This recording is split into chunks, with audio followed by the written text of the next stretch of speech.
Você já ouviu falar no Apartheid, mas não sabe exatamente o que significa? E quem foi Nelson Mandela, essa figura tão importante para a história? Fica aqui comigo que eu vou te explicar tudo isso de um jeito simples e direto.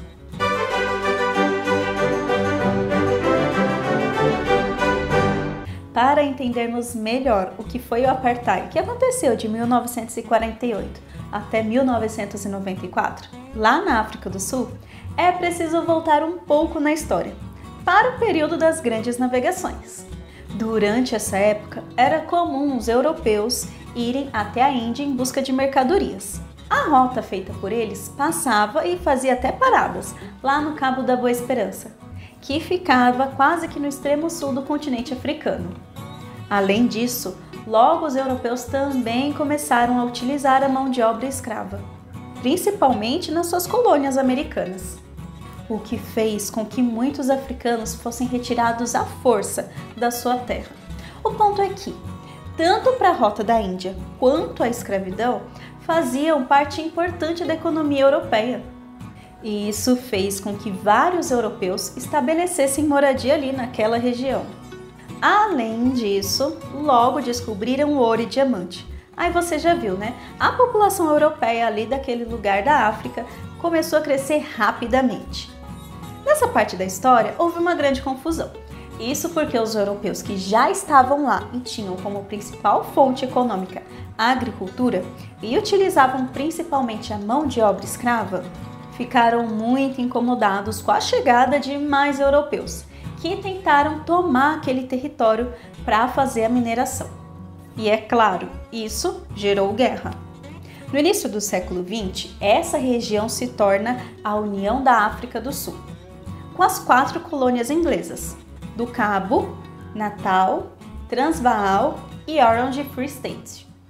Mas não demorou muito para que conseguissem a independência dos ingleses. Analisando todo esse contexto histórico, já conseguimos notar que muita coisa errada acontecia. A tomada do território pelos europeus, que simplesmente expulsaram violentamente os Nigunes, Zulu, Swazi e várias outras comunidades que já habitavam aquela região. E, para piorar tudo, fizeram com que eles trabalhassem de escravos à força nas suas próprias terras. E agora, com a independência, mesmo que a escravidão já tinha sido abolida, as coisas não mudaram muito. A primeira Constituição da África do Sul enfatizava diversas restrições aos negros, como lugares onde não podiam frequentar, toque de recolher e até a proibição de casamentos interraciais.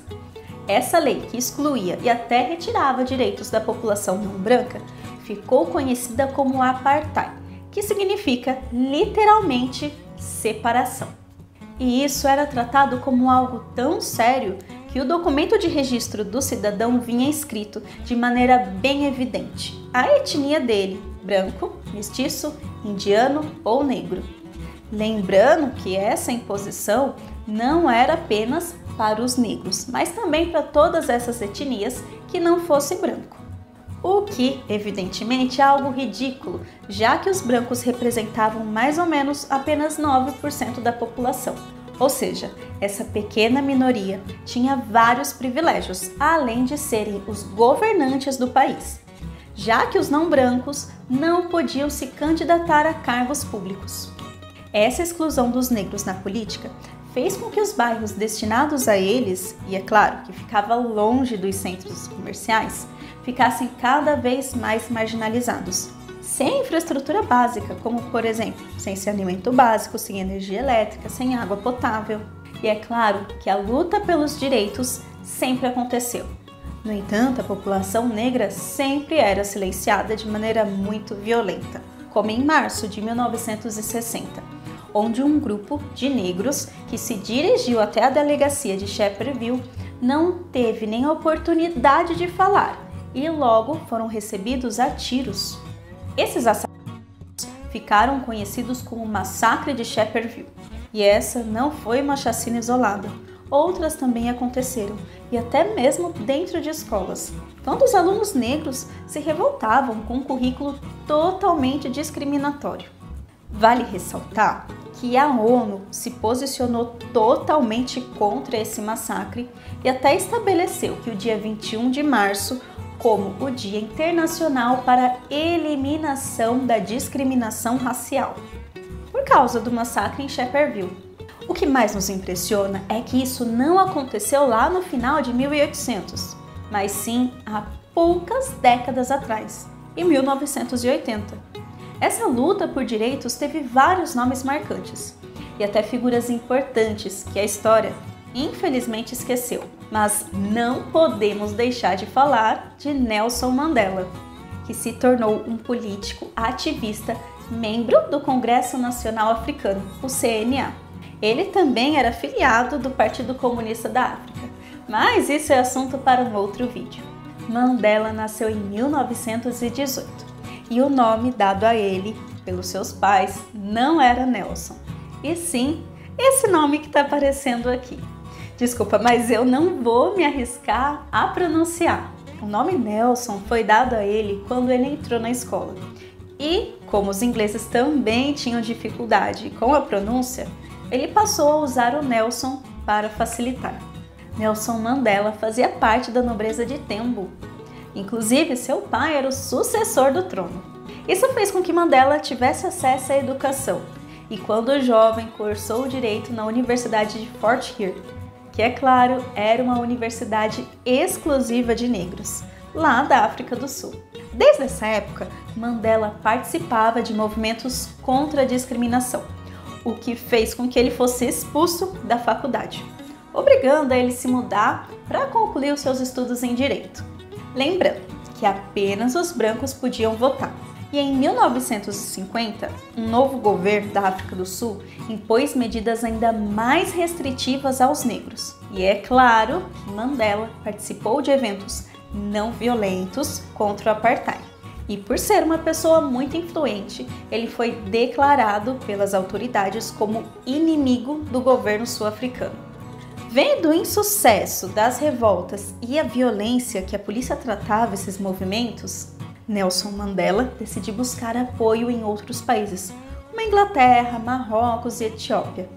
Mas assim que voltou para o seu país natal, ele foi preso e condenado à prisão perpétua. Mesmo preso, Mandela nunca parou de lutar pelos direitos dos negros.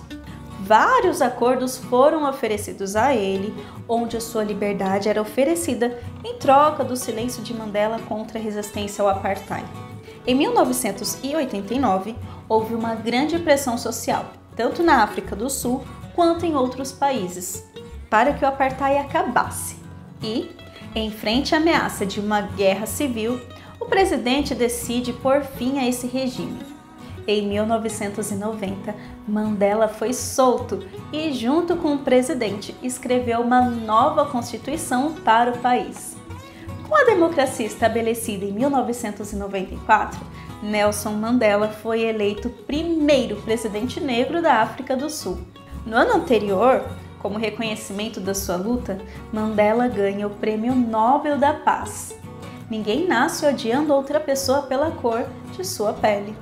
Mandela nos mostrou que é possível lutar por justiça sem perder a humanidade. Se você gostou desse vídeo, deixa o like, comenta aqui embaixo e me diz o que você mais quer aprender sobre história. E claro, se inscreva no canal para não perder nenhum conteúdo. Até mais!